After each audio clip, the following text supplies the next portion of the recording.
नाशिकमध्ये उन्हाच्या तडाख्यात धरण साठ्यात घट झालेली आहे। जिल्ह्यातील छोट्या मोठ्या 26 प्रकल्पांमध्ये 41.61% पाणी साठा शिल्लक आहे। वाघाड आणि पुणेगाव धरणामध्ये जलसाठा 10%च्याही खाली उतरलाय। तर सध्या जिल्ह्यात काही गावांसाठी 61 टँकरच्या फेऱ्या सुरू आहेत। अद्याप मे महिना बाकी असल्याने पिण्याच्या पाण्याचा प्रश्न आणखी गंभीर होण्याची शक्यता आहे।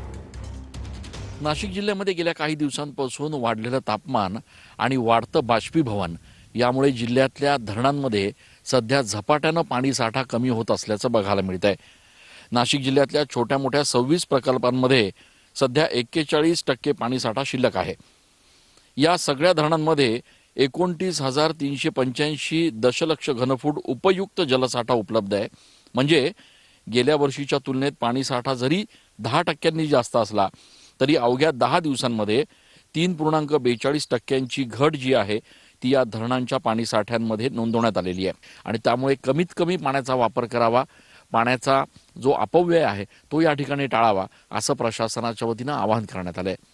कॅमेरा पर्सन आकाश येवलेसह मी चंदन पूजाधिकारी, TV9 मराठी।